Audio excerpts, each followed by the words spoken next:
விலங்குகள் ராஜ்யத்தில் மூர்க்கத்தனத்தில் சிங்கத்துக்கு நிகரான மற்றொரு விலங்கு உண்டென்றால் அது புலி மட்டும்தான். பூனை இனத்தை சார்ந்த மிகப்பெரிய விலங்கான புலி சராசரியாக 10 முதல் 15 ஆண்டு கால ஆயுட்காலத்தை கொண்டது. அதிகபட்சமாக சுமார் 25 ஆண்டு காலம் வரை வாழக்கூடும். வேகம், விவேகம், வீரம் ஆகியவற்றுக்காக புகழ்பெற்ற புலியை பற்றிய பெரும்பாலானோருக்கு தெரியாத ஆச்சரியமான மற்றும் சுவாரஸ்யமான 10 உண்மைகளை இப்போது பார்ப்போம். புலிகளின் உடல் ரோமங்களுக்கு மேல் கருப்பு கோடுகள் இருப்பது பலருக்கும் தெரியும். ஆனால் அந்த கோடுகள் புலிகளின் தோல் மீதும் இருக்கும். அதாவது ஒரு புலியின் ரோமத்தை ஷேவ் செய்து பார்த்தால் ரோமத்தின் மீது இருக்கும் கோடுகள் அதன் தோலிலும் இருப்பதை காண முடியும். இந்த கோடுகள் தோல் நிறமியின் விளைவால் ஏற்படுகிறது. மனிதர்களின் விரல் ரேகைகள் எப்படி ஒரே மாதிரியாக இருக்காதோ அதே போல ஒரு புலியின் மீது இருக்கும் கோடுகளின் பேட்டர்ன் ஒருபோதும் மற்றொரு புலிக்கு இருக்காது. புலியின் நாக்கில் கூர்மையான சிறிய முள் போன்ற புடைப்புகள் நிறைந்திருக்கும். கொக்கி போல சிறிது பின்னோக்கி வளர்ந்திருக்கும் இந்த கூர்மையான புடைப்புகள் பாப்பிலா என்று அழைக்கப்படுகின்றன. இத்தகைய கடினமான கரடு முரடான நாக்கால் புலி ஒரு சில நக்குகளால் அதன் இரையின் எலும்பில் இருக்கும் சதையை சுரண்டி எடுத்து விடுகிறது. புலிகள் அவற்றின் காதுகளுக்கு பின்னால் 2 வெள்ளை திட்டுக்களை கொண்டிருக்கின்றன. தூரத்தில் இருந்து இந்த வெள்ளை திட்டுக்களை பார்க்கும்போது கண்களைப் போல இருக்கும். காதுகளுக்கு பின்னால் இந்த வெள்ளை திட்டுக்கள் இருப்பதற்கான நிஜமான நோக்கம் பற்றிய உறுதியான விளக்கங்கள் ஏதும் இல்லை. இருப்பினும் இவை பின்புறம் இருந்து தாக்க வரும் விலங்குகளை மிரட்டுவதற்காக புலிக்கு இயற்கையாக அமைந்த ஒரு உடல் அம்சமாக இருக்கலாம் என நம்பப்படுகிறது. ஒரு புலி வெறும் கர்ஜனையால் மட்டுமே அதன் இரையை செயலிழக்க அல்லது முடங்கி போக வைக்க முடியும். ஒரு அனுபவம் வாய்ந்த மனித பயிற்சியாளர் கூட புலியின் கர்ஜனையை கேட்டு முடங்கி போகக்கூடும். புலிகள் கர்ஜிக்கும் போது அவை 18 ஹெர்ட்ஸ் மற்றும் அதற்கு குறைவான அதிர்வெண்களில் லோ பிட்ச்டு இன்ஃப்ராசவுண்ட் அதாவது கேலா ஒலிகளை உருவாக்குகின்றன. விஞ்ஞானிகள் இந்த லோ பிட்ச்டு இன்ஃப்ராசவுண்ட் தான் மனிதர்கள் மற்றும் பிற விலங்குகளுக்கு பேரலைசிங் விளைவை ஏற்படுத்துகிறது என நம்புகிறார்கள். புலியும் சிங்கமும் ஒரே அளவாக தெரிந்தாலும் சிங்கத்தை காட்டிலும் புலியின் எடை கூடுதலாக இருக்கும். ஏனெனில் புலியின் தசைகள் சிங்கத்தின் தசைகளை காட்டிலும் அதிக அடர்த்தியுடன் இருப்பதால் ஒரு சராசரி புலியானது ஒரு சராசரி சிங்கத்தை காட்டிலும் சுமார் 150 கிலோ கூடுதல் எடையுடன் இருக்கும்.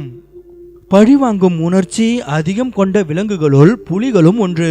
தங்களுக்கு அநீதி இழைத்தவர்களை புலிகள் பழிவாங்கிய சம்பவங்கள் பல நிகழ்ந்திருக்கின்றன. புலி பழிவாங்கிய பிரபலமான சம்பவம் ஒன்று கடந்த 1997 ரஷ்யாவில் நடைபெற்றது. விளாடிமிர் மார்கோவ் ஒரு வேட்டைக்காரர்.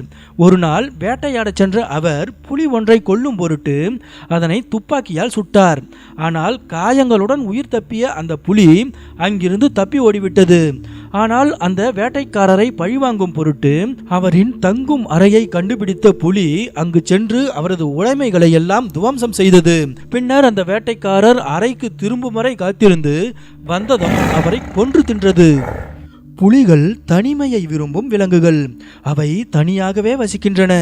இனச்சேர்க்கை காலத்தில் மட்டுமே பெண் புலிகளோடு தொடர்பை ஏற்படுத்திக் கொள்கின்றன. இனச்சேர்க்கைக்கு பிறகு ஆண் புலி வேறு இடங்களுக்கு திரிய சென்று விடுகிறது. பெண் புலி தான் பெற்றெடுக்கும் குட்டிகளை ஒற்றை பெற்றோராக இருந்து வளர்க்கிறது. புலிகள் அவை வசிக்கும் பகுதியை பிற புலிகளுக்கு விட்டு கொடுப்பதில்லை. ஒரு புலி ஒரு இடத்தை ஆக்கிரமித்துள்ளதை பிற புலிகளுக்கு தெரியப்படுத்துவதற்காக அதன் சிறுநீர் மற்றும் மலத்தை கொண்டு அதன் வசிப்பிட பகுதியை குறித்து வைக்கிறது. புலிகளில் கோல்டன் டைகர் அல்லது ஸ்ட்ராபெரி டைகர் எனப்படும் மிகவும் அரிதான ஒரு வகை இருக்கிறது.